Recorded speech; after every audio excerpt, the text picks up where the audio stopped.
Okay. BBM seems to be helpless. English speaking. Ano ang mga alta dyan sa Malacanang, okay? BBM seems to be helpless in dealing with Tambaluslos and Liza. Pero may Tagalog naman.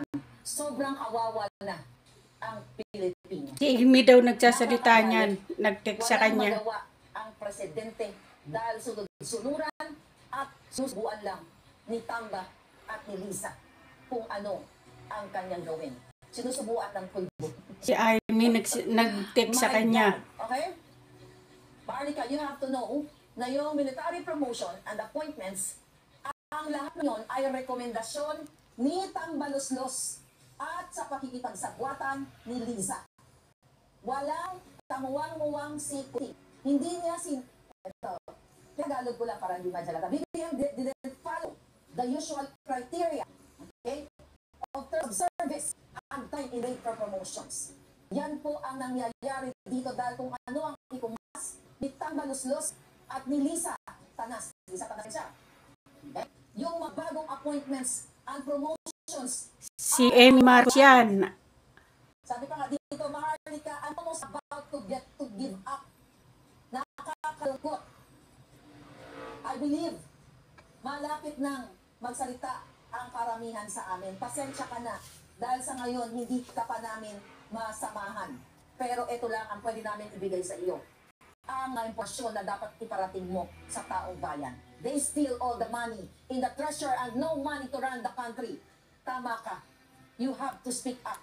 Oh, yan. Si Amy Marcos na nag-text sa kanya niyan.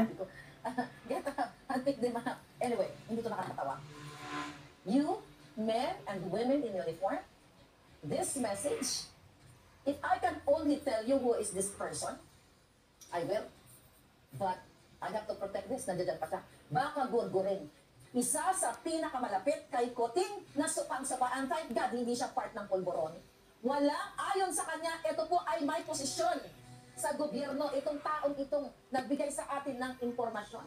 Na si Marcos Jr. ay hindi nagdedesisyon o hindi siya ang nagdedesisyon kung paano mag-promote o mag-appoint ng mga matataas na opisyal katulad lamang itong sa PNP now and sa AFP dyan. You know that already na kahit walang hindi kwalipikado doon sa posisyon na yon. Pero makapag-deliver ng pulboronic. Okay? Pulboronic kay Liza Tanas. Isa pala sa kasama ni BBM ang nagbibigay sa kanya ng impormasyon, ano? Mga few, mga minutes lang, less than 5 minutes. Alam mo, ang sabi niya sa akin, nakakalungkot na yung bayan. Marami naman ang nagtanggalan sa administrasyon niya. Kasalukuyang, bumabangag pa rin. Kapag nade-depress daw at hindi kaya ni Putin, itong mga kontrobersya, nagkukulong, di ba? Nagkukulong sa kanyang kwarto at nagsakit-sakitan at susubuan na lamang ni Liza Tanas. At tangtang ba siguro ganito eksena? Okay? Hello Putin, hi dear, T-shirt pulburon, come on. Then kapag subo na ng pulburon at bangag-bangag na si Putin, doon ngayon magraratrat itong si Tambaliza.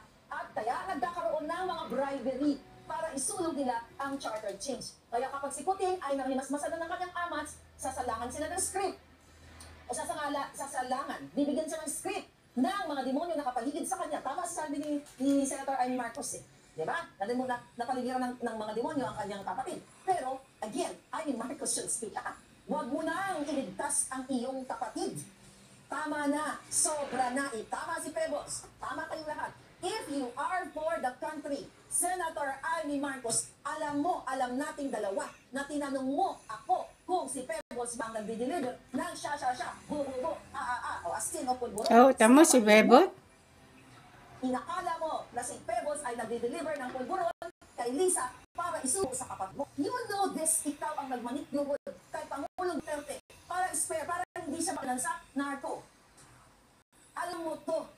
You have to speak up, hindi na yung ganito. Oh, tas ginamit niya si Sara Duterte. Traitor din yung babae na yan eh. Eto, baka madulas ako I promise to them not to disclose. Malapit.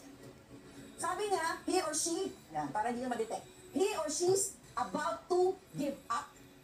Sa nakikita niya, dahil hindi si Marcos Jr. ang nagpapatakbo sa gobyerno, hindi siya ang nagdedesisyon na pumili nitong mga military na iupo niya o mga pulis. Then anong tawag dyan? Betrayal of public trust, isinasaalang-alang, inilalagay ni Marcos Jr. dahil bangag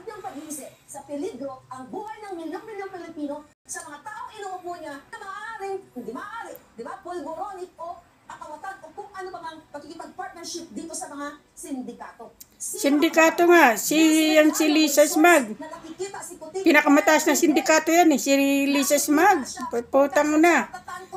Dahil tamad siya kapag hindi niya nakayanan ang mga issue katulad nitong pulboronic issue na to. Kaya dapat atak-atakin natin para maprungkong na siya at bigla na lang siya lumabas dyan sa kanyang cellphone. Meron sa cellphone, mag-live siya ng ganyan. Kunyari, ayoko na. Ako, mabuang-buang na gano'n. Ayoko na magpapa-dikta kay di sa tanas sa asawa kong ginayutak at sa aking pinsan si Tambayustos. Mga palangga. Okay? Ano to? Grand Scorpion, ano yung tanong mo? BBM resign, sabi ni Cal Tunanan. Madam, God bless you. God bless you ating lahat ng palangga. Ito doon na natin to. Sabi ko nga ito, gugulgurin din naman nila yung mga tao pag nalaman, lalo na ako. Walang maskara. Ito na. Tapos